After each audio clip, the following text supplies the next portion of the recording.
아주 쉽게 놓으신 것이죠.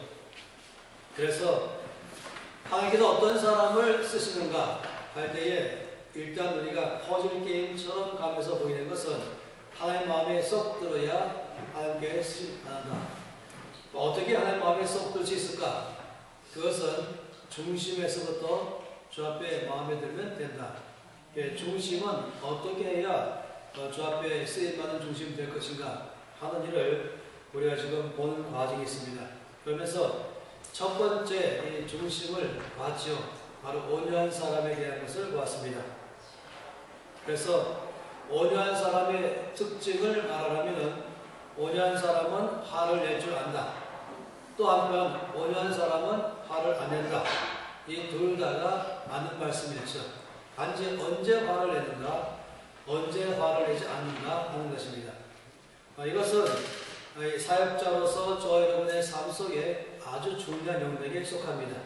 우리는 평생에 걸쳐서 이 영역에 관해서 성령께 다룬받을 수밖에 없는 것입니다. 그래서 하나님께서 우리 모두가 다 온유한 사람 되기를 바라는 것이죠.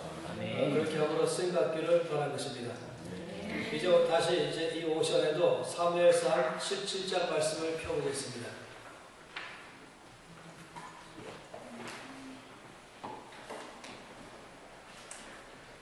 사무엘상 17장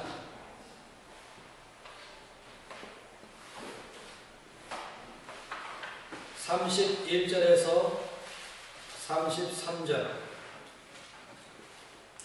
17장 31절에서 33절 함께 읽도록 하죠. 어떤 사람이 다윗이 한 말을 듣고 그것을 사울에게 전하였으므로 사울이 다윗을 부른지라. 다윗이 사울에게 말하되 그로 말미암아 사람이 낙담하지 말 것이다.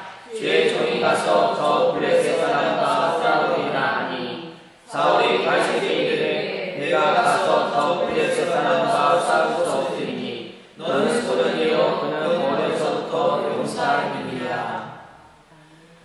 드디어 다윗이 원했던 것처럼 이제 사울의 귀에 들어갔습니다. 어떤 사람이 사울 왕한테 보고했겠죠. 보고 내용이 뭐였겠습니까? 이것이 드디어 자원자가 나타났습니다. 드디어 저 블레셋 사람의 이 골리앗과 싸우겠다고 자원한 사람이 있습니다. 하는 것입니다. 그러니 사울 왕이 얼마나 마음이 기쁘겠어요. 지금 사기가 땅에 떨어져 있었는데 이때에 용감하게 싸우겠다고 나선 사람이 있다는 자체가 사울 왕에게는 굉장한 소망을 주는 것입니다. 그렇기 때문에 사울 왕이 분명히 말하기를 아주 빨리 누구냐 그 사람을 데리고 오라 그랬겠죠. 그래서 이제 사람들이 가서 다윗을 데리고 사울 왕 앞으로 왔습니다. 이 사울 왕이 지금 자기 앞으로 오고 있는 다윗을 보는 순간에 어땠을까요? 제가 이렇게 생각해봐요. 사울 왕이 자기 자신에게 말했을 거예요. 침착하자. 자기 앞으로 걸어오고 있는 이 다윗 보면서 침착하자. 왜 그랬을까요? 실망스러운 표정은 절대 짓지 말자. 지금 자기 앞에 걸어오는 이 사람은 소년인 것이에요. 10대 중반의 소년. 그냥 모든 소년과 똑같은 평균 키의 소년 말입니다.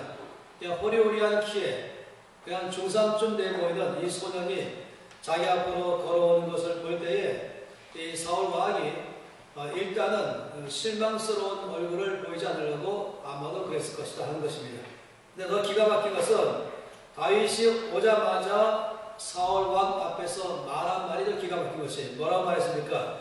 그로 말미암아 사람이 낙담하지 말 것이라. 주의 종이 가서 저 블레셋 사람과 싸우리이다 라고 말했습니다. 이때 사울은 다윗에게 아주 부드럽고 또 침착한 어조로 답변을 해줬죠. 정말로 그는 최선을 다해 절제된 언어로 실망을 감추면서 말했을 거예요. 내가 가서 저 블레셋 사람과 싸울 수 없으리니 너는 소년이요 그는 어려서부터 용사입니다. 그러니까 아마도 이 말에는 조금 더 덧붙여 말한다면 너의 용기는 참 가상하지만 너는 안 된다. 너는 저기 평범한 소년 아니냐. 지금 저 사람, 이 골리앗은 어려서부터 남다른 용사였다. 이렇게 지금 말을 한 것입니다. 여기에 대해서 저는 이 성경에서 가장 아름다운 구절 100군데 중에 말을 하면 지금 이 구절을 꼭 말하고 싶습니다. 34절부터 37절까지 말씀입니다.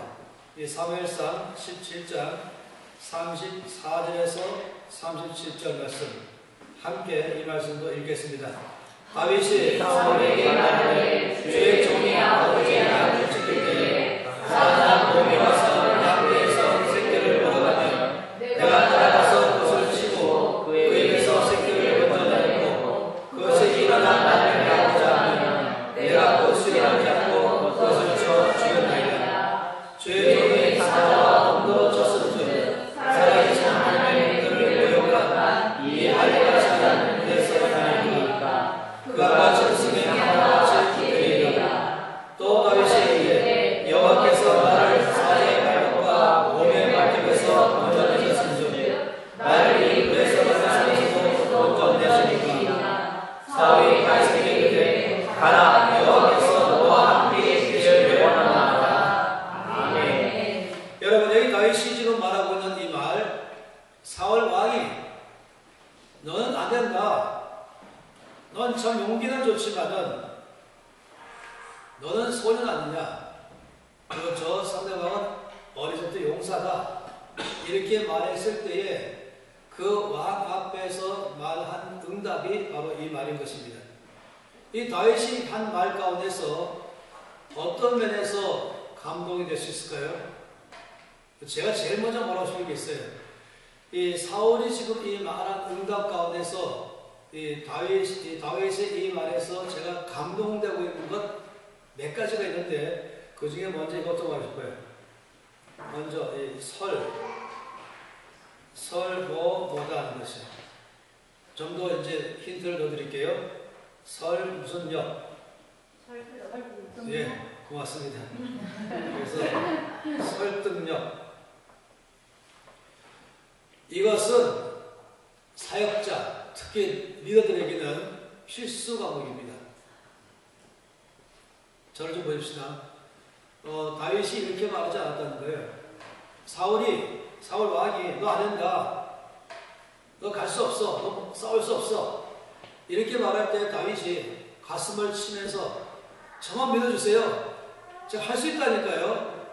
제가 가서 바로 죽이겠습니다. 저를 믿어주세요. 뭐 이렇게 말한다든지. 그래 다시금 사울 왕이 안 돼. 너는 이길 수 없다니까. 이럴 때도 다윗이 또 응답하기를 아니 왜 저를 신뢰 못하십니까? 저를 한번 신뢰해주세요. 믿고 맡겨주세요. 이렇게 말했다고 해보십시다. 그러면은 빵점이라는 거예요. 제가 제일 싫어하는 말투입니다. 놀랍게도 많은 사람들이 이런 식으로 대화를 하고 그래서 자기 의견이 부결되면은 밖에 나가서는 왜 나의 하는 일마다 이렇게 딴지거든지 모르겠다. 왜 내가 하는 일을 무조건 반대하는지 모르겠다 하면서 자기의 의견을 반대하는 사람들을 다 사람들에게 나쁜 사람으로 말할 수가 있는 것이 혹시 당회장이 이렇게 했다면 곤란하죠. 당회를 열면서 말입니다. 회의를 열면서 뭔가는 의견을 지금 제시하고 그 의견을 갖다가 관철하고자 했는데 거기에 반대가 부딪힐 때에 나오는 그런 대화들 말인 것입니다. 아니면은 다윗이 잘 생각해 보세요. 이거 왕 남편에서 왕이죠. 거기에 지금 이 목동, 소년이 목동이면서 그냥 베들레헴이라는 시골에서 자라난 소년이 와서 왕이 말하기를 너는 안 돼. 라고 말하면 웬만한 소년이라면 아마 자신감이 있어도 기가 푹 쪄가지고 그래 나를 무시하는구나. 그래 나 안 될 거야 하면서 물러날 수 있을 것입니다. 이 다윗 참 굉장한 소년이에요. 이 큰 형 엘리압이 막 다윗에게 야단쳤었잖아요. 생각해보세요. 그 집안에서 8명이 이 아들이 있는데 형제가 있는데 제일 큰 형과 제일 막내 사이는 하늘 땅 차이인 거 아시죠? 아빠보다 더 무서운 게 제일 큰 형인 것이에요. 적어도 8명이 형제가 있다고 한다면 그래서 제일 큰 형 엘리압이 아주 큰 소리 치며 화를 내면서 네 어린 것이 뭘 안다고 전장에 와서 이렇게 함부로 말하냐? 너 참 교만하구나. 이렇게 말한다면 웬만하면 기가 팍 질 것이에요. 근데 다윗은 그 앞에서 또박또박 정말로 담대하고 분명하지만 겸손하게 이렇게 말했어요. 내가 무엇을 하였나이까? 어찌 이유가 없습니까? 바로 돌아서서 또 다른 사람에게 저자를 죽이는 자는 무슨 상이 있습니까? 다윗에게 했다는 것이에요. 이 보통 소년이 아니에요. 배우고 싶은 것입니다. 저는 우리가 회의할 때에 이 다윗이 비록 소년이지만은 설득할 줄 아는 사람이 있다는 것입니다. 그냥 다짜고짜 나만 믿어주세요. 제 자신 있어요. 제가 하겠다니까요. 그리고는 또 안 되니까 왜 나를 못 믿어주십니까? 이렇게 말한다면 굉장히 대화가 안 되는 사람이 될 것이에요. 예, 저는 그런 식으로 대화를 하지 않기를 정말로 바랍니다. 다윗이 뭐라고 말했습니까? 지금 말한 말이 다윗이 말인 거예요. 그렇게 말하는 사울 앞에 다윗이 말하기를 주의 종이 아버지의 양을 지킬 때에 사자나 곰이 와서 양떼 중에서 새끼를 물고 가면 내가 따라가서 그 입에서부터 그 새끼 양을 건져내었습니다. 그때에 이 양이나 사자나 곰이 화가 나서 나에게 덤벼들면 내가 그 수염을 잡고 쳐 죽였습니다. 먼저 자기가 왜 나가서 싸울 수 있는지에 대한 기반을 튼튼히 다 설명해 준 거예요. 근거를. 근데 이 정도만이 아닌 거죠. 이 정도에도 약해요. 그걸 더 뭐라고 말했습니까? 이렇게 말했죠. 여호와께서 나를 사자의 발톱과 곰의 발톱에서 건져내셨은즉 나를 이 블레셋 사람의 손에서도 건져내시리라. 그러면서 자기 경험을 얘기했지만 더 중요한 사실은 이것이 내가 용감해서가 된 것이 아니라 하나님이 나를 지켰습니다. 그래서 그는 더 나가서는 내가 이 전쟁에 이길 수 있는 근거는 뭐냐면은 바로 나를 지키신 하나님, 사자나 곰의 발톱에서부터 나를 건져내신 그 하나님께서 이 블레셋 사람의 손에서도 건져낼 것입니다. 말한 것이에요. 그러니까 사울 왕이 설득당했죠. 그랬습니까? 가라. 여호와께서 너와 함께 계시기를 원하노라. 전 이래서 이 다윗의 이 말 중에서 제가 아주 감동되고 있는 것은 이 설득력이 있다는 것입니다. 사실 사람들이요, 무조건 반대를 위해서 반대하는 경우는 극히 드물어요. 아주 완악하고 아주 강박해서 무슨 원수막이 앞자기 들어가지 않은 이상은 그런 사람은 극히 드물어요. 단지 이해가 안 되는 것이에요. 지금 사울 왕도 이해가 안 되는 거죠. 객관적으로 누가 보더라도 이해가 안 되는 것이에요. 아까 제가 설명드린 거 기억하시죠? 제가 뭘 말씀드리 아시죠? 이 조하리 윈도우라는 이것. 그러니까 자꾸만 남은 다 보는데 나만 못 보는 사람. 이 곤란하잖아요. 아니면 나는 보는데 나만 못 보는 사람. 여기 이 분야가, 이 3이라는 분야가 설득력이 필요한 것이에요. 여기서부터. 비로소 나는 보는데 나만 못 본다. 이럴 때 이제 막무가내로 나만 믿어주세요 이렇게 말하면 난 못 보기 때문에 못 믿어주는 거예요. 그럴 때는 내가 보는 것을 그 사람도 볼 수 있게 해주는 것, 이게 바로 설득력입니다. 그러나 이 두 번째는 나는 모르고 남이 본다. 이럴 때는 뭐가 필요한지 아시죠? 경청해야 되는 거예요. 그들의 말을 경청해야 되는 거예요. 왜 나를 무시하냐라고 말하지 말고, 왜 나를 반대하냐 하지 말고, 혹시 내가 모르는 것이 있는가? 혹시 내가 못 보는 면이 있는가? 우리가 운전할 때에 어떻게 합니까? 운전할 때에 꼭 필요한 게 뭔지 아시죠? 이 백밀러가 필요한 것입니다. 그러니까 내가 못 보는 면을 백밀러 도와주지 않습니까?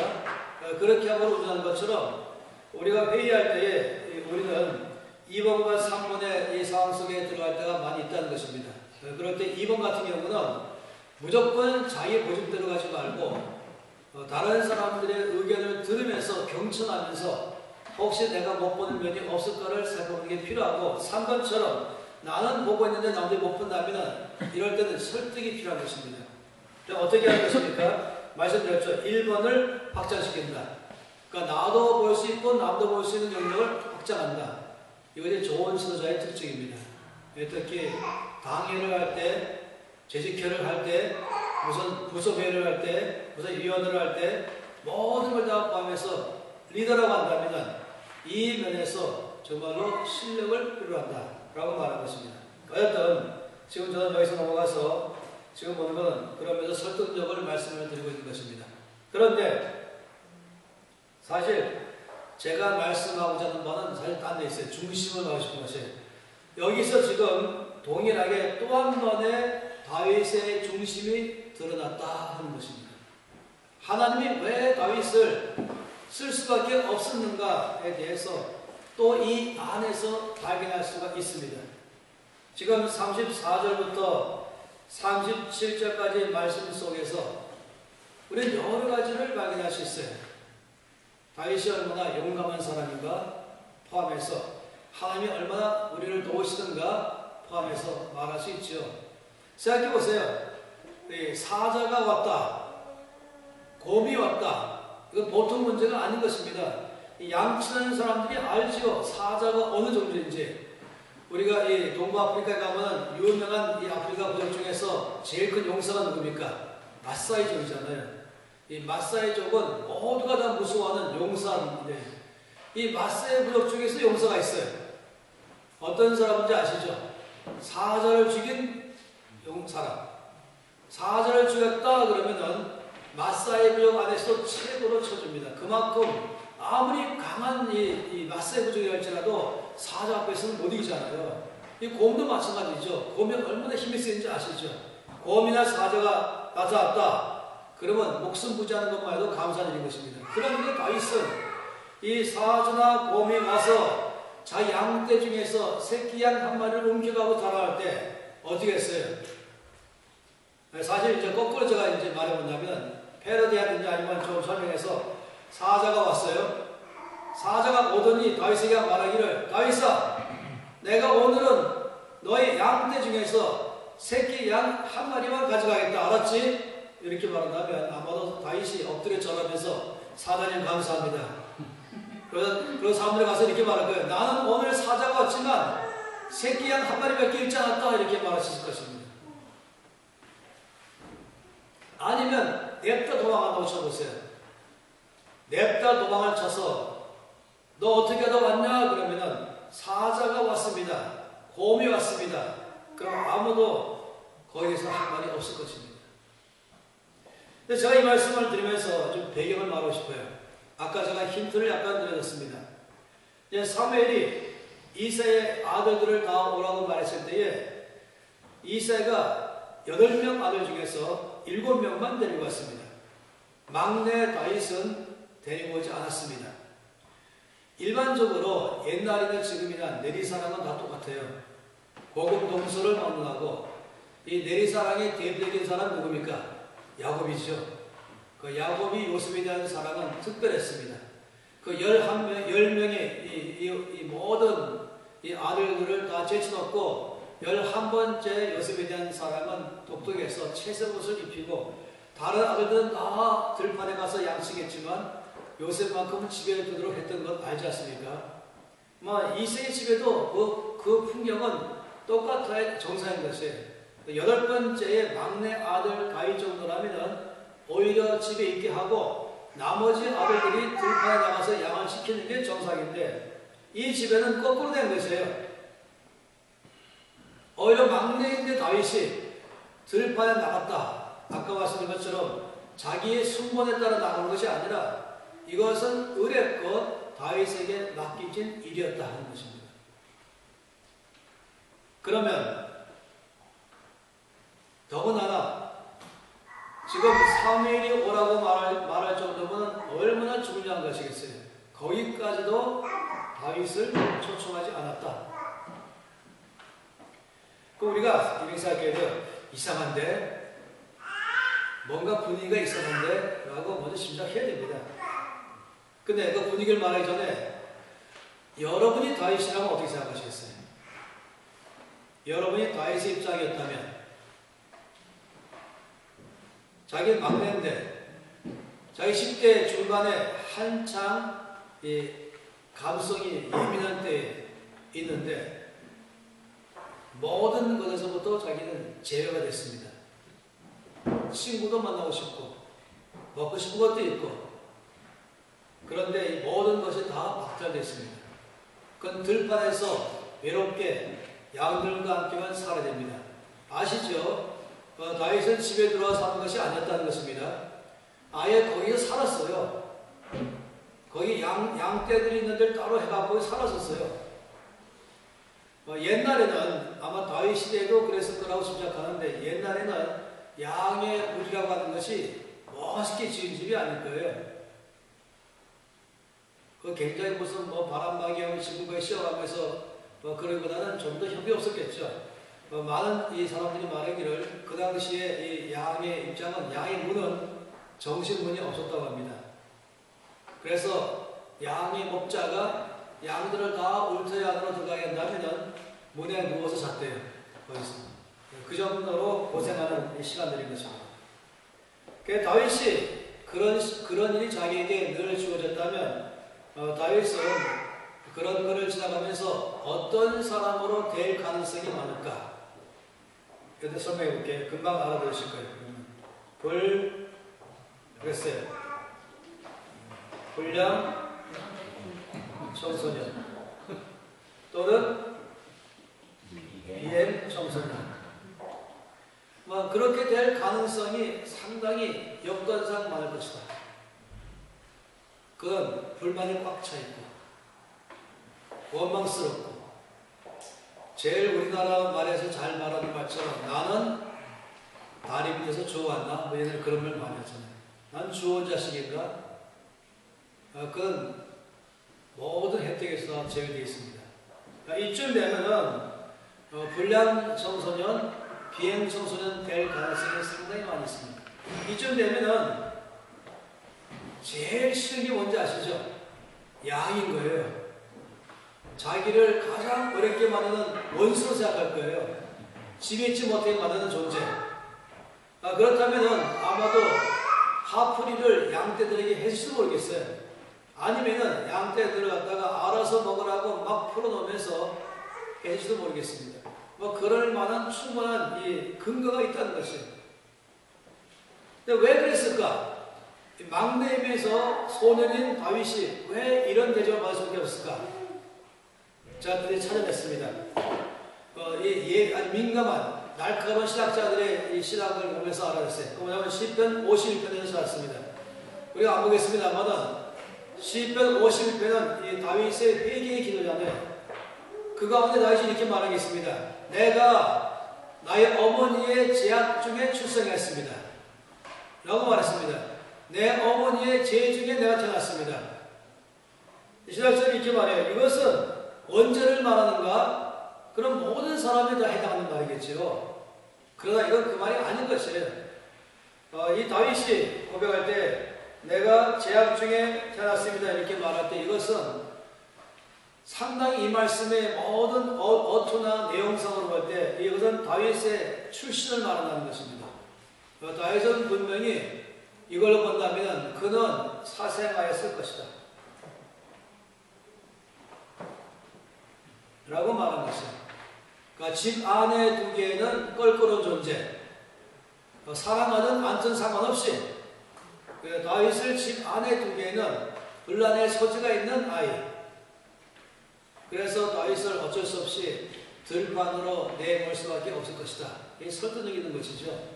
그래서 내 어머니가 제약 중에 나를 출생했다라고 말은 그 말일 것이라고 말하는 말이 유력한 말인 것입니다.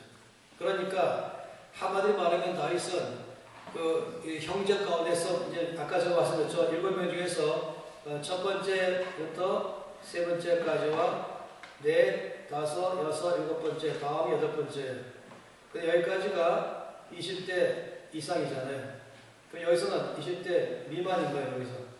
그러면 19살부터 시작해서 다윗전까지라면은 이 집에 아마도 이 배다른 형제들이 여럿이 있을 것이 아니겠는가라고 보는 것이고, 쌍둥이를 낳거나 아니면 연년생을 낳거나 아무리 계산해봐도 이 다윗의 나이가 16세 이상이긴 참 어렵겠다라고 보는 것입니다.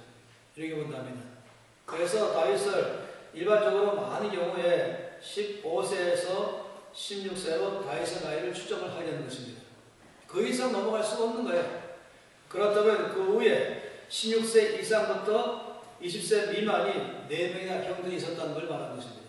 그러다 막내로 다윗이었는데, 왜냐하면 배다른 형제이다 보니까 아마도 한 달 차이가 나도 막내가 되겠죠. 2달 차이가 나도 막내가 되겠죠. 이러면서 있는데 그는 그 집 안에서 바깥에서 볼 수밖에 없는 이유는 그가 사생아였기 때문에 그렇다라고 말하는 것입니다. 생각해 보세요. 버려진 나, 소외된 나, 거절된 나, 이게 다윗입니다. 나는 거절됐습니다. 나는 소외됐습니다. 나는 버려졌습니다. 나는 모든 권리가 박탈되겠습니다.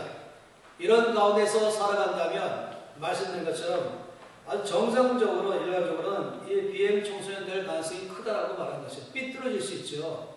세상을 바라보는 눈이 삐뚤어질 수 있어요. 그는 분노할 수 있고 그는 모든 것에 대해서 모든 세상에 대해서 피해의식이 꽉 찰 수 있습니다. 그리고 자기 인생에 대해서도 상당히 부정적이고 자기 연민에 빠질 수도 있고 충분히 그럴 만한 입장에 있는 것이 다윗이었다 하는 것입니다. 그런데 여러분 아시죠? 그런 다윗이 그런 상황 가운데 얼마든지 이 불량 청소년, 비행 청소년 될 만한 그런 자리 안에 있는 다윗이 어떻게 됐는가? 그 다윗은 오히려 그 상황이 그에게 시인되게 만들었습니다. 불량 청소년, 비행 청소년보다는 시인되게 만들었죠. 어떻게? 하나님 앞에 머물렀습니다. 그는 가수가 됐습니다. 그는 또 이 악기를 잘 다루는 사람이 됐습니다. 그는 탁월한 묵상하는 사람이 됐죠. 오히려 그는 이 모든 것을 가지고 하나님께로 나가지 않겠습니다. 이것이 다윗의 탁월한 점이었던 것이에요. 저는 이 10대들에게 말씀을 전할 때마다 이 이야기를 할 수 있으면 빠뜨리지 않고 말씀 전합니다. 그러면서 핑계대지 마라. 여러분 입장에 핑계대지 마라. 또 이 똑같은 사람 누구 있는지 아세요? 똑같은 사람. 요셉입니다. 요셉은 더 심했어요. 제가 요셉과 다윗을 가지고 10대들에게, 20대들에게, 목회자들에게 다 전합니다. 너무 중요하기 때문에 샘플로. 그래서 어느 누구든지 엄하게 살 수 없다는 것입니다. 그는 오히려 이 상황을 거꾸로 하나님 앞에 나가게 만들었어요. 하나님 앞에서 자기 마음을 토했죠. 그리고 주님을 묵상하며 찬양하셨죠. 그가 만일에 비행 총선이었다고 한다면 어떻게 했습니까? 사자나 곰이 왔어요. 그러면은 그렇지 않아도 이거 하기 싫어서 입이 이만큼 나와서 늘 살았는데 냅다 도망갈 수 있는 좋은 기회인 것입니다. 근데 보세요. 주의 종이 아버지의 양을 지킬 때에 사자나 곰이 와서 양떼에서 새끼를 물어가면 내가 따라가서 그것을 치고 그 위에서 새끼를 건져내었고 그것이 일어나 나를 해하고자 하면 내가 그 수염을 잡고 그것을 쳐 죽였나이다. 전 여기에 감동이 됐다는 것입니다. 다시 말하면 다윗은 지금 아버지가 나한테 맡겨진 양떼 중에서 한 마리라도 잃지 않겠다는 결정했습니다. 지금 내가 나가서 싸우면 저 사자와 이길 수 있을까 없을까? 관심도 없었어요. 그는 목숨 바친 것입니다. 내 목숨을 다 바쳐서라도 아버지 나한테 맡긴 양떼를 내가 지키겠다. 이게 굉장하죠. 아마 이것은 목회자들에게는 중요한 자세 아니겠습니까? 우리들에게 양떼를 주께서 맡길 때에 여러분 아시죠? 수시로 사자나 곰이 와요. 그걸 아시죠? 이 사자가 오고 곰이 와서 여러분에게 맡긴 양떼 중에서 제일 어리버부한 놈 잡는 거예요. 아시죠? 저는 이 사자가 어떻게 진술하는지 많이 봤어요. 그럴 때마다 찬스 누리고 뛰어갈 때에 거기서 빠른 놈들은 빨리 튀기 시작하는데 어리버부한 놈은 와서 우물쭈물하고 딱 걸리는 거지. 바로 그런 놈들이 밥이죠. 그러니까 사자나 곰, 한마디로 말하면 원수마귀가 언제나 성도들을 갖다가 노리는 것입니다.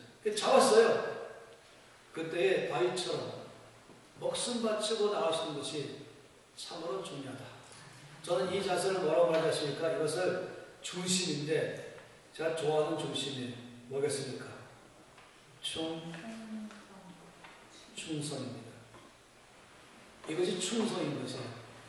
나한테 맡겨진 일에 대해서는 내 목숨도 돌보지 아니하고 끝까지 그 일을 해내는 삶.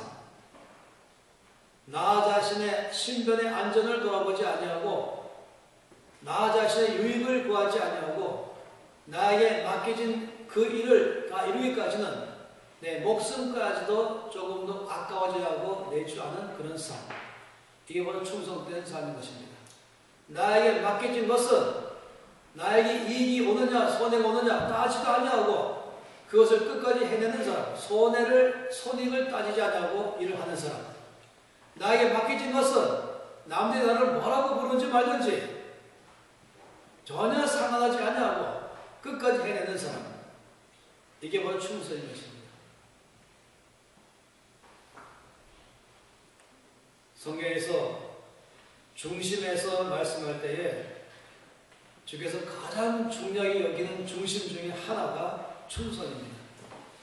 하나님께서 모세를 사용하셨어요.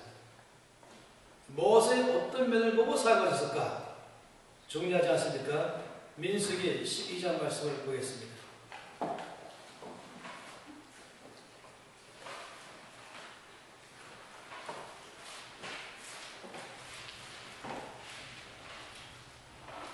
민수기 12장 6절에서 8절까지 말씀입니다.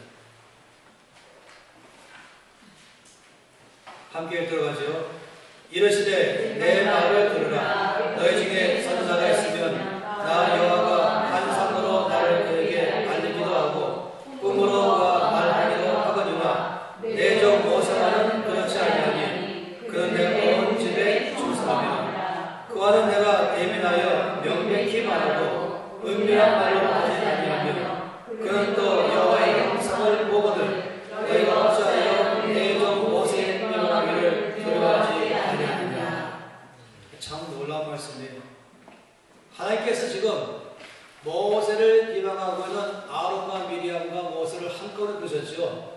그리고 말씀하시면서 6절에 뭐라고 말씀했습니까? 내 말을 들으라. 너희 중에 선지자가 있으면 나 여호와가 뭐랬습니까? 환상으로 나를 그에게 알리고 또 꿈으로 그와 말한다. 그러니까 환상과 꿈을 통해서 하나님을 보여주고 하나님의 메시지를 전한다. 이렇게 말하는 것이에요. 그런데 여기 말하기를 내 종 모세와는 그렇지 아니하다. 하나님께서 다른 모든 종들을 대하는 것과 달리 모세를 대하는 건 다르다. 얼마큼 다르습니까? 8절 말씀에 그와는 내가 대면하여 명백히 말하고 라고 말했어요. 은밀한 말로 하지 않으며 다시 말하면 여기서 말하는 은밀한 말이라는 것은 비밀스러운 말의 뜻이 아니라 여기서 말하는 이 환상과 꿈은 한마디로 말하면 이거는 인다이렉트이죠. 그러니까 간접적으로 하나님께서 말씀하시면 여기는 다이렉트 그러니까 직접적으로 말씀하십니다. 환상과 꿈을 통해서 말씀하신 것과 페이스 투 페이스, 페이스 타임 얼굴을 맞대고 말씀하신 것과의 차이는 하늘 땅 차이입니다. 하나님께서 그의 종들을 대할 때 두 종류의 레벨이 있다고 말씀하는 것이에요. 어떤 종들에게는 환상과 꿈을 통해 말씀하지만 어떤 종에게는 대면하여 직접 말씀하십니다. 이 두 가지가 레벨이 있다고 말하는 것이에요. 그래서 우리가 번역하는 거예요. 이 두 종들 중에서 당연히 대면하여 명백히 말하는 종은 굉장히 친밀감 있는 종인 것입니다. 주님 말씀하기를 내가 많은 종들 가운데서 일반적으로 많은 종들에 대해서는 이런 방법을 하지만 그러나 모세하고는 그렇지 않다. 이 모세를 대하는 것과 이 종들을 대하는 게 다르다는 것입니다. 그리고 차이가 뭐라고 말했습니까? 왜 모세에게는 다르게 대하시는가? 그 말씀을 여기서 뭐라고 말씀했습니까? 그 이유는 7절 말씀에 그는 내 온 집에 충성합니다. 하나님께서 이것을 얼마나 중요하게 여기시는지 아는 것입니다. 저는요 그렇게 길지 않은 세월 동안에 사역했어요. 여기까지 제가 40년간 사역했는데 사역하면서 얼마나 많은 어려운 시간도 있었겠습니까? 그런데 어렵다고 생각해본 적이 거의 없었어요. 왜냐하면 모세를 묵상하기 시작하면 모세가 당한 것에 비하면 정말 아무것도 아니죠. 생각해보는 것이 하나님께서 왜 모세를 쓰셨을까? 아시는 것처럼 모세가 40살 때는 자기가 자원에서 나섰습니다. 이때 모세를 말할 때 사도행전 7장 말씀에 보내면 스데반이 설교하면서 모세를 뭐라고 말하지 않습니까? 말과 행사가 능통한 사람이었다 그랬습니다. 그러니까 이미 40살이거든요. 모세는 태어난 지 3개월부터 왕궁에 들어갔잖아요. 그리고 모세가 살던 시대의 이집트는 당시에 최강의 국가였습니다. 그때가 제일 번성할 때였었죠. 따라서 왕자로서 그는 가장 높은 수준의 교육을 받았습니다. 아시고서 그 당시 이미 이 세계 4대 문명 중에 두 군데가 합쳐 옆에 있잖아요. 바로 메소포타미아와 이집트. 그 양쪽 사이는 그 당시에 이미 도로가 있었죠. 킹스로드를 갖고서 말입니다. 그래서 모세는 분명히 이 양대 문명에 대해서 설립한 사람인 게 분명한 것입니다. 그걸 어떻게 할 수 있냐면 창세기, 출애굽기, 레위기, 민수기, 신명기를 읽어보면 모세의 수준을 알 수 있는 거예요. 그는 정치, 경제, 역사, 교육, 지리, 의학, 보건대생 모든 면에서 능통한 사람이었습니다. 하나님께서 모세에게 말씀할 때 모세가 알아들어서 말씀하신 거예요. 바울 서신의 깊이한 이유는 바울이 그만큼의 이 상을 탁월한 실력자였었죠. 여러분 아시죠? 그래서 그것이 모세 쓰신 일은 아니었어요. 40살 때 모세는 나는 이만큼 갈고 닦았으니까 이 박사학위도 몇 개 받았고 이미 나가서 전쟁에서 여러 전쟁에 승리하면서 이미 알려진 용장이었고 그건 갈 때마다 승리를 했던 사람이고 그런 모세가 나는 이만큼 준비해서 갖췄으니 자원해서 내가 쓰겠습니다. 내가 자원하게 살겠습니다. 할 때 주께서 아니 내가 너를 쓸 수 없다 했습니다. 그러니까 이미 아는 것처럼 하나님이 사람 쓰실 때 외모로 쓰지 않으시는 것입니다. 그리고 참 놀랍게도 40년이 지나갔죠. 80세가 되었을 때 하나님 모세를 부르셨습니다. 그때 쓰겠다고 말씀하신 것입니다. 그런데 생각해보면 하나님께서 이 이스라엘 백성들 애굽에서 400년 지나가면서 종노릇하며 살던 이들을 그 사이 인구가 70명이 내려갔다가 이제 적어도 200만 명 이상의 큰 민족으로 바뀌어있는 이들을 끌고서 가나안 땅까지 가서 그 땅에 정착해야 할 이 강력한 애굽의 이집트 왕족 가운데서부터 바로로부터 건져내고 홍해를 건너며 이 무시무시한 광야를 통과하면서 200만 명의 사람을 데리고 거기 그들은 세계 최대 난민인 것입니다. 뭐 하나 된 게 없어요. 법도 된 것이 없고 경제적인 어떤 통화 가치도 없는 것이고 어느 것 하나 안 돼 있는 이 난민을 끌고 그리고 무지 똑똑한데 그런 나머지 항상 비방하고 비판적이고 고역하고 무시하고 하는 이런 사람들 이런 사람들을 이끌고 그 땅까지 가려면 어떤 사람이 적합한 사람일까? 후보자를 말해보세요. 탁월한 정치가, 탁월한 경제를 해결할 줄 아는 사람, 탁월한 교육자, 아니면 탁월한 거의 지리학자, 탁월한 사회자로서 식량 문제 해결할 줄 아는 사람, 뭐 여러 가지를 쭉 말하시겠죠. 다 필요한 사람들 건 분명한 사실이에요. 그런데 제가 아무리 묵상해봐도 그런 사람들인데 그 사람들 안에 만약에 충성심이 없다면 어찌 될 것인가? 아마 못 버틸 거예요. 한 달 버틸까? 6개월 버틸까? 1년 버틸까? 그리고는 내가 굳이 욕먹어가면서 일할 게 뭐냐? 내가 굳이 무시당하면서 왜 여기서 일하냐? 내가 굳이 여기서 맨날 조롱받아가면서 음모에 빠져가면서 내가 왜 여기서 일하냐?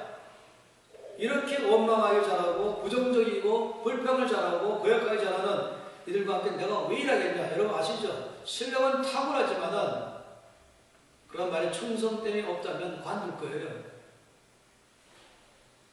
하나님께서 가장 원하는 것은 충성인 것입니다. 끝까지 맡은 일을 해낼 줄 아는 사람, 자기 기분 따라서 일하지 않는 사람, 환경 따라서 일하지 않는 사람, 오직 하나님께서 말씀하심을 따라서만 일할 줄 아는 사람. 어디 생각하세요? 그런 사람이 되어야 되지 않겠습니까? 적어도 이런 이스라엘 백성들 보통 사람이 아니잖아요. 전 세계에 보통 24,000 종족이 있는데 24,000 종족 중에서 유대인 같은 거의 DNA가 같다는 종족이 또 하나 있어요. 어디입니까? 한국인인 것이. 똑똑함으로 시작해서 부정적이고 비판적이고 불평하기 잘하고 배역을 잘하고 파단을 잘 짜내기 시작하고 너무 똑똑해서 말입니다. 그래서 원래 DNA 같다고 많이 말합니다. 그런데 이런 사람을 이끌어가려면 똑똑한 사람이 필요한 게 아니에요. 충성된 사람, 하나님께 충성할 줄 아는 사람. 어떤 상황이 와도 자기 목숨까지 버릴 만한 각오가 있는 사람. 모세를 사용하셨는가? 충성 때문에 하셨습니다. 그의 정치학적인 실력 때문이 아니라, 그의 법률학적 상식 때문이 아니라, 그의 경제적인 학식 때문이 아니라, 그건 지리에 밝은 사람이었죠. 그러나 이런 모든 것 때문이 아니라 그의 충성 때문에 하나님이 모세를 사용하셨다. 제가 이 다윗 안에서 정말로 감탄하는 것은 이 소년이 아버지가 맡기는 양떼 중에서 새끼양 한 마리도 잃지 않겠다는 그 충성됨. 상대방은 사자예요. 그러나 사자에게 달려갔죠. 내놓으라는 것이에요. 이 아버지가 맡긴 양은 어린 양 한 마리 할지라도 나는 절대로 빼앗길 수 없다. 내 목숨을 던져서라도 뺏어온다. 여러분 아시죠? 목숨을 버릴 각오가 되면 가장 무서운 사람으로 됩니다. 전 다윗에게서 사울왕 앞에서 제가 말하기 전 다윗이 정말 용감하냐 이게 중요한 게 아니라 얼마나 그가 충성된 사람입니다. 이것이 하나님께 쓰임받은 제일 큰 이유인 것입니다.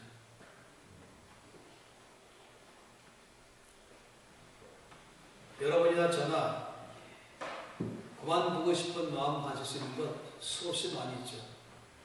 저는 월급 한 푼도 받지 않는 단체에서 35년간 풀타임으로 사역해왔어요. 지금 관뒀죠. 여러 사람이 저한테 질문해요. 당신은 사역하면서 그만두고 싶은 마음이 없었습니까? 제 답변은 1000번 이상 있었습니다. 라고 말하죠. 그러나 행동으로는 한 번도 옮긴 적이 없습니다. 왜냐하면 주의 뜻이 아니기 때문에 그런 것이에요. 제가 주께서 가라고 해서 갔거든요. 그리고 그만두라 해서 그만둔 것입니다. 쉬운 거 아니지만은 그렇지만 배워야 되는 거였어요. 충성. 저는 여러분에게 두 가지를 말씀드렸습니다. 일단 먼저 하나는 온유, 하나는 충성.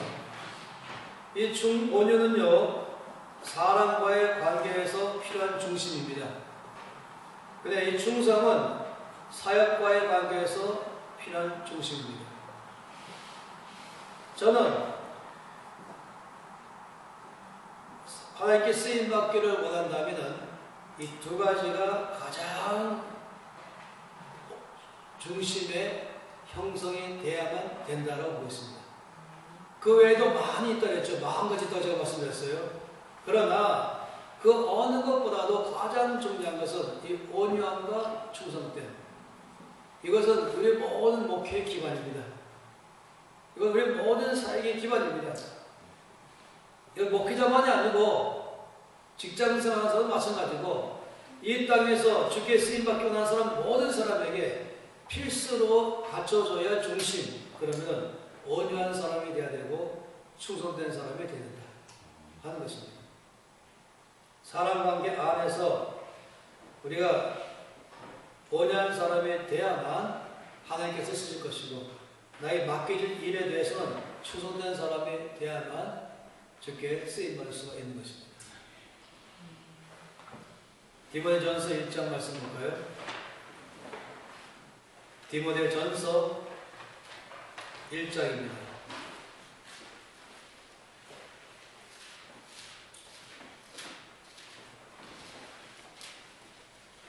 1장 12절. 디모데전서 1장 12절 한 절 말씀 읽겠습니다. 나를 능하게 하신 그리스도 예수 우리 주께 내가 감사하며 나를 충성되이 여겨 내게 직분을 맡기시느니. 이 참 놀라운 말씀이죠. 이 말씀은 여러 세 가지를 말하고 있어요. 뭐냐면은 예수께서 나를 능하게 하셨다. 그게 첫 번째 사실이에요. 이 말씀 보니까. 두 번째, 예수께서 나를 충성되이 여기셨다. 세 번째, 예수께서 나에게 직분을 맡기셨다. 이 세 가지 사실이에요. 잘 보세요. 이 셋 중에서 뭐가 첫 번째입니까? 이 말씀 볼 때 뭐가 첫 번째입니까?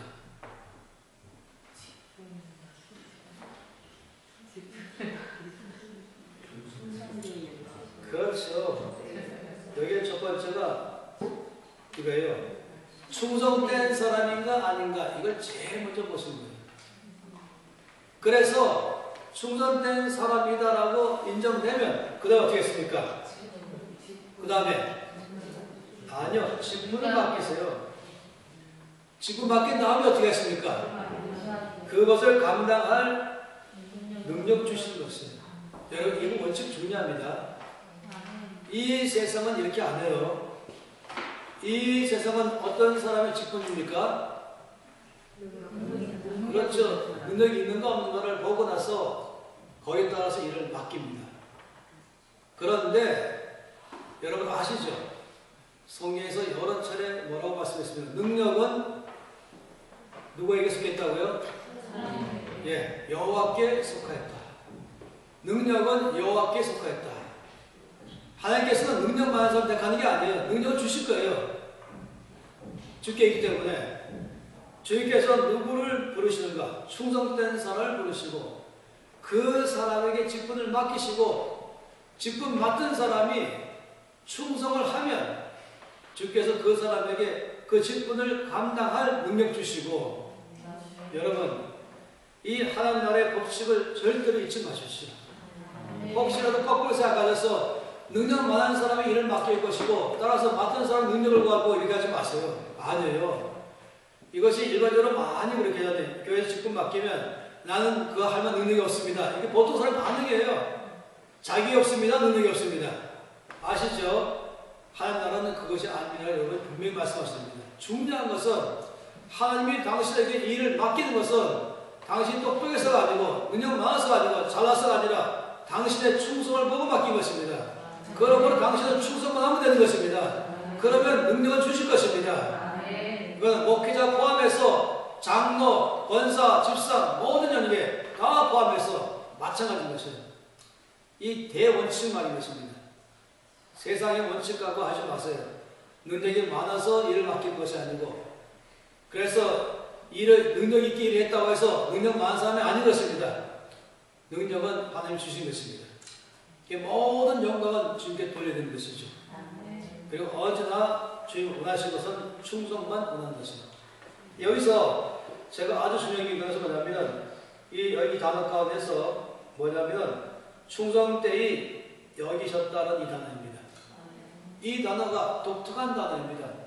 이 단어는 두 가지의 과정을 거쳐서 된 단어예요. 첫 번째, 이 여기다라고 말하는 이 단어, 여기다. 이 단어는요, 이 헬라 원에서 볼 때에 첫 번째는 이 회개작물을 기입하다.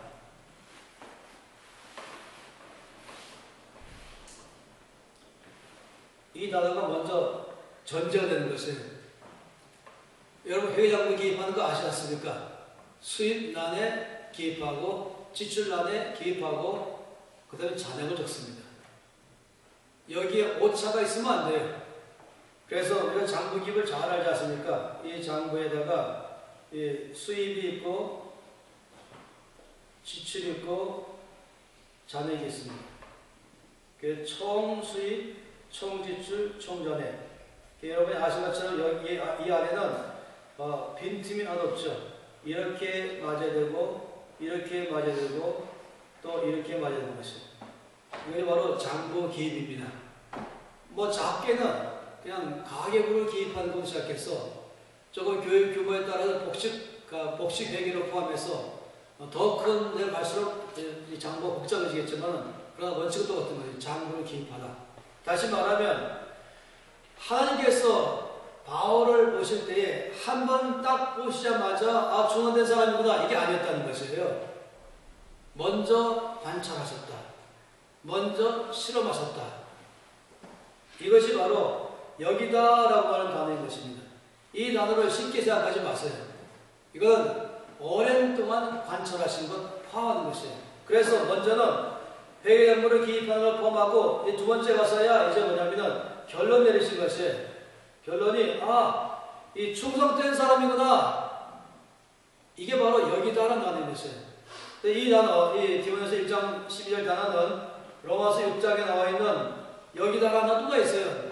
너 여기라 이렇게 말해요. 이 단어하고 이 단어는 연관되어 있어요. 먼저 로마서 6장 말씀에 이 장부를 기입한 다음에 그 다음에 디모데후서 1장 말씀 가운데 결론으로 이제 잔액 얼마 이 모든 회개를 다 하다 이것이 여기다 첫 번째이고 로마서 6장에서 또 모든 것을 다 장부를 기입한 다음에 마지막에 잔액을 딱 보고 그러므로 잔액은 충성된 사람이다. 이게 바로 디모데후서 1장 12절 말씀입니다. 이 두 개가 포함된 단어인 것입니다. 그러면 제가 한번 상상을 해봤어요. 하나님께서 사울 왕을 버리기로 결정하셨죠. 그런 다음에 하나님께서 사울 왕을 대신하여서 나라를 이끌어갈 사람이 누굴까? 주께서 찾으셨습니다. 어디가 찾으셨을까? 저 같으면 먼저 서울대학 갔을 거예요. 당연히 가야 되죠. 제가 봤을 때 저는 학력이 무시되지만 그렇다고 무시한 것도 아니죠. 그 다음에 삼성경제연구소도 갔겠죠. 정부에 내놓으라는 대학과 내놓으라는 인재들이 모인 것도 같겠죠.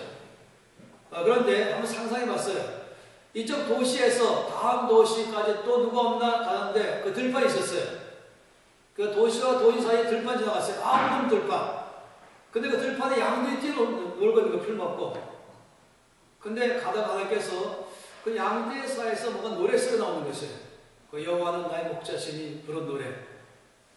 노래소리가 나니까 우리 하나님께서 인간적인 표현을 좀 말한 거예요. 그 노래소리가 나니까 첫째, 여기서 노래가 나온다.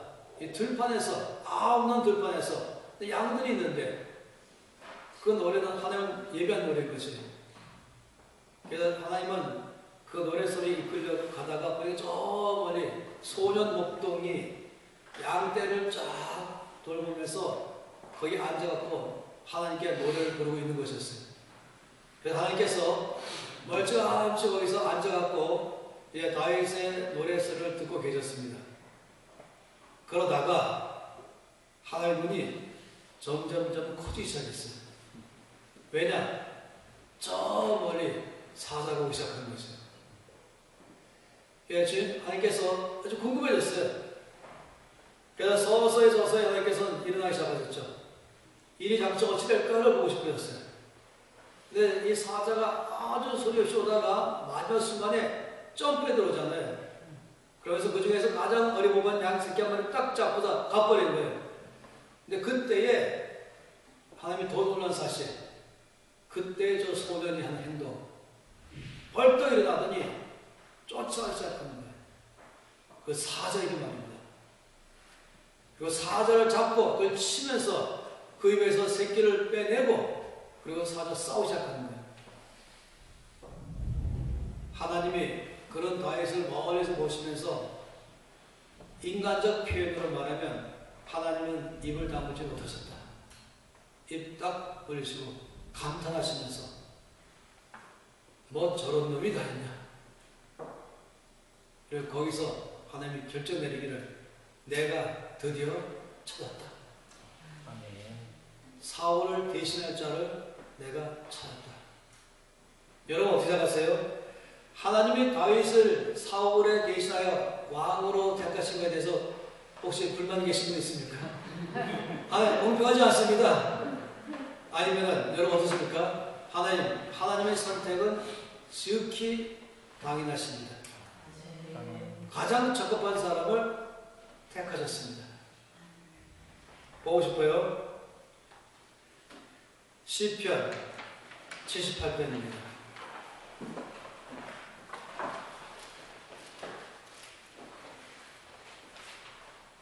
맨 마지막 절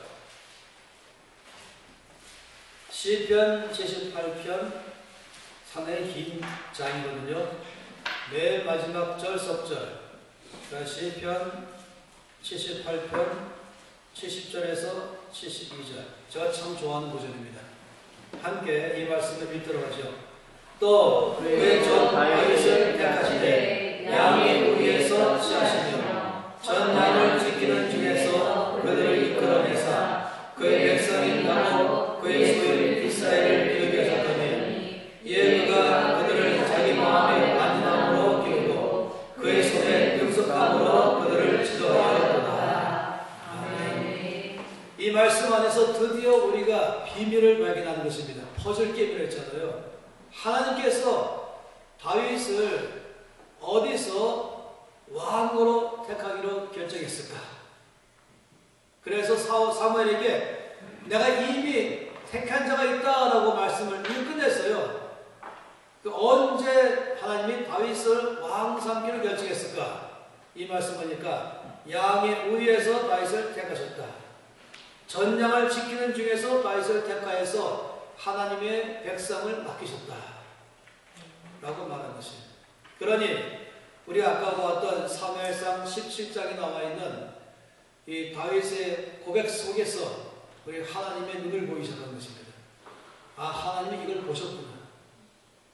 하나님이 오는 다윗이 얼마든지 그가 자기 인생을 저주하면서 슬퍼하면서 남을 다 원망하면서 온 세상을 다 원망하면서 점점 마음이 삐뚤어질 수 있고 말이 거칠어질 수 있고 행동이 아주 엄하게 될 수 있는 모든 상황들이 있지만은 다윗이 그 모든 상황을 오히려 주 앞에 나갈 줄 아는 사람이 되었고 더 나아가 중요한 것은 아버지 양을 지킬 때 마음을 지킨 사람이죠. 그렇지 않으면 어떻게 그렇게 행동하시겠어요? 그는 마음을 지킬 줄 알고 그리고는 그 아버지 양을 지키기 위해서 목숨까지 아까워하지 않는 그런 다윗의 행동 이것이 바로 충성인 것입니다. 그리고 내가 이 아이를 쓰겠다. 그럼 제일 먼저 말씀 기억하시죠? 사도행전 13장 20절에 뭐랬습니까? 내가 이새의 아들 다윗을 만나니 내 마음에 맞는 사람이라. 내 뜻을 그를 통하여 다 이루겠다. 내가 이새의 아들 다윗을 만나니 아마 우리 주님의 성품상 바울이 말한 것처럼 여기셨어요. 여러 차례 보셨겠죠. 다윗의 가정 형편, 다윗의 행동들 다 보시고 결정적으로 이제 다윗이 양떼를 지키는 그 모습에 결정적으로 이제 그를 왕으로 택하신 것입니다.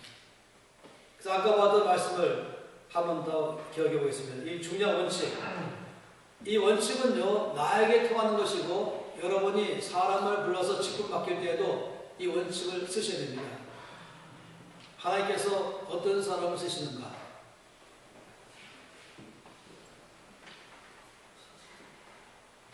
충성된 사람.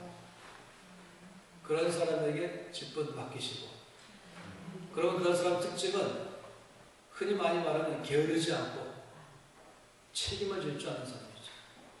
능력이 있든 없든 맡은 바에 최선을 다하는 사람이에요. 그러면 어떻게 하십니까? 하나님이 감당할 능력 주기 시작하십니다. 그건 저의 삶에는 늘 경험하는 바인 것입니다. 중요한 게 이것이에요. 그러면 하나님께서 회계연부를 기입하시는데 수입 지출이 뭘까? 항목이 뭘까? 하는 것이에요. 재미있는 말씀이죠.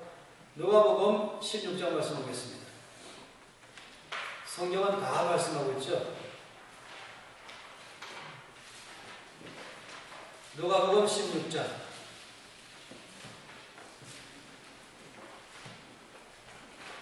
말씀 속에 누가복음 16장 10절에서 13절입니다. 함께 읽겠습니다. 지극히 작은 것에 충성된 자는 큰 것에도 충성하고 지극히 작은 것에 불의한 자는 큰 것에도 불의하니라. 너희가 만일 불의한 재물에도 충성하지 아니하면 너희가 참된 것으로 너희에게 맡기느냐. 너희가 만일 남의 것에 충성하지 아니하면 너희가 너희의 것을 너희에게 주겠느냐. 집 하인이 두 주인을 섬길 수 없나니 혹 이를 미워하고 저를 사랑하나 혹 이를 중히 여기고 저를 경히 여길 것입니다. 너희는 하나님의 자녀를 겸하여 섬길 수 없느니라. 아멘. 여기 말씀 보면은 하나님께서 우리들의 삶 속에서 충성된 사람인가 알아볼 수 있는 회계장부를 설명하신 것이에요. 제목이 뭐였습니까? 지극히 작은 것에 충성하라.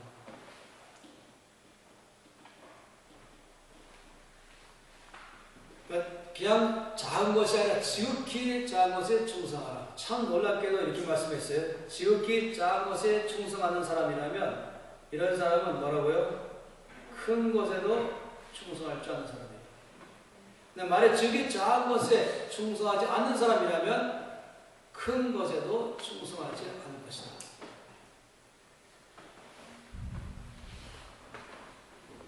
여러분이 교회에서 늘 이제 연말이 되면은 교회 일꾼들을 이제 선정하셔야 되잖아요. 선정 기준이 무엇일까 하는 것이에요. 선정 기준은 지극히 작은 것에 충성하는가, 이게 중요합니다. 근데 지극히 작은 것에 충성하지 않는데 대회사의 회장이에요. 뭐 회장이면 뭐가 실력이 있는 사람 아니겠어요? 그러니까 이 사람은 작은 것은 충성하지 않지만 회장이니까 우리 교회 직분 맡기면 잘하겠지, 이럴 수 있거든요. 이 사람은 지극히 작은 것에 충성하는 걸 아직 못 봤는데 국회의원이에요. 그러면 직분을 맡기고 싶잖아요. 장관이에요. 맡깁잖아요. 죄송하지만 그렇게 해서는 성공하지 못합니다. 미안하지만 그런 사람에게 지극히 작은 것부터 맡기셔야 됩니다. 지극히 작은 건 무지 많아요. 주차 관리부터 시작해서 별것 다 있습니다. 지극히 작은 것이라면 무대 뒤에 있는 것이에요. 무대 앞에 있는 게 아니라 굳은 일인 것이에요. 땀 흘려야 되는 것이에요. 사소하고 작은 것이겠죠.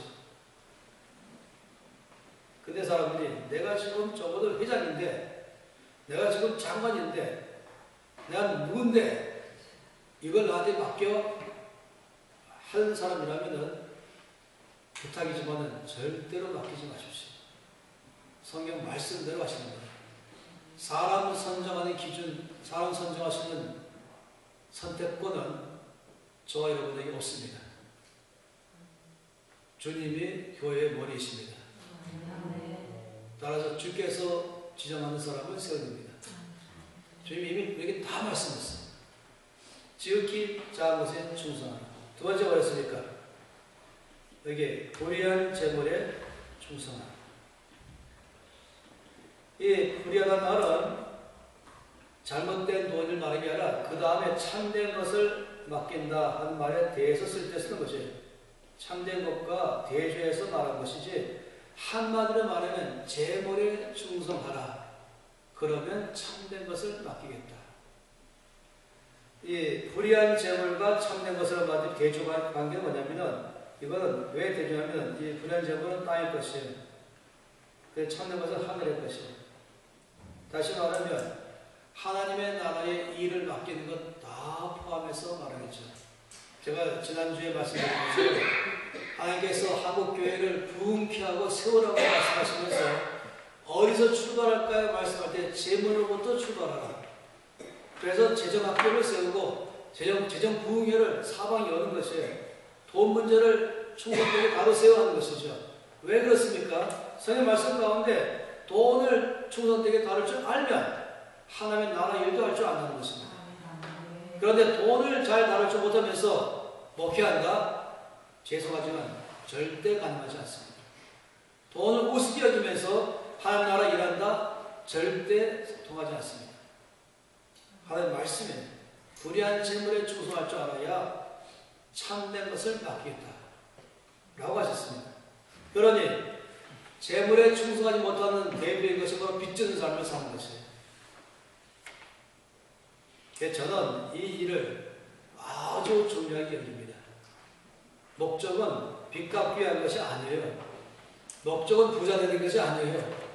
목적은 하나님께 쓰임받기를 바라는 것입니다.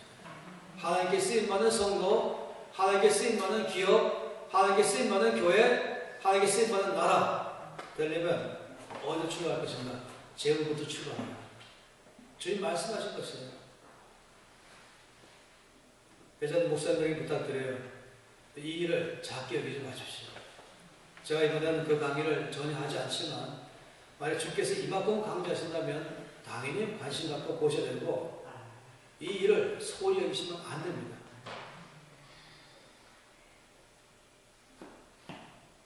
제가 그래서 말씀드렸어요. 저는 평생 사역하면서 돈 한 번 빚은 적이 없다고 했습니다. 그러니까 아예 안 하죠. 세 번째, 남의 것에 충성하라. 그러면 자기의 것을 맡기겠다 라고 말씀했습니다. 이것도 여러 가지로 말할 수 있습니다.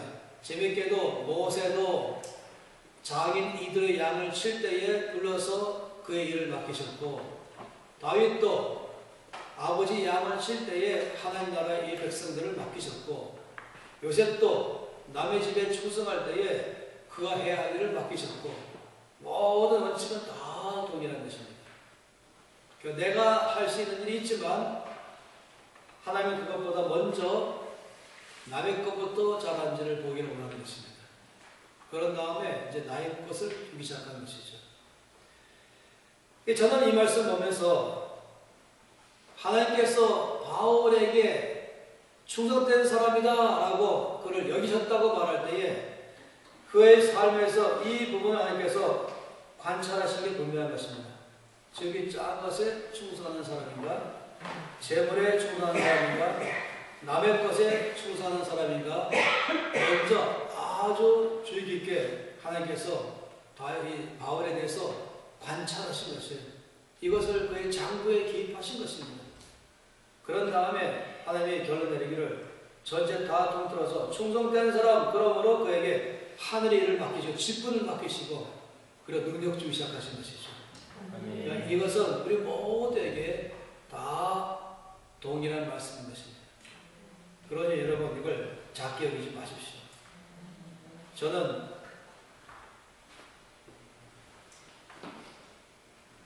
지난주에 이렇게 말씀드렸어요. 6살 때 영접하고 13살 때 헌신하고 그리고 평생 헌신한 삶을 살기 위해서 일부러 신학대학 가지 않고 일반 대학 가고 또 독일 가서 신학하기 위해서 독일을 택하였고 그리고 대학에 3학년 때 서연세례 받고 그 다음에 지금 저에게 말씀하기를 신학하지 말고 하셔서 주의 뜻이 어딘가를 하면서 이제 직장에 시집하려고 했다가 그것도 아니라고 말씀했어요. 그리고 이미 제 은사가 드러나고 제가 속한 교회는 큰 교회였고 여러분 아실지 모르겠어요. 간태국 목사님이라고 담임 목사님이었어요. 이 세문학교의 3대 당회장이었다가 이 합동 통합이 거기에서 쪼개지는 바람에 목회 안 하겠다고 간뒀다가 어서없이 목회하신 분이죠. 그 제자를 말씀드렸죠. 저희 이 중고등부 때 부장이 이 김용희 장로였다고요. 그래서 제자가 수없이 많이 있어요. 그런데 거기에는 신학교도 따로 있었기 때문에 나중에 이것이 신학교 커졌죠. 한국성서대학교인가요? 그 신학교에 신학생들이 수없이 몰려와 있어요. 많은 전서가 있는 불구하고 일반 대학생, 신학생과 일반 대학생한테 다 맡겨버린 거예요.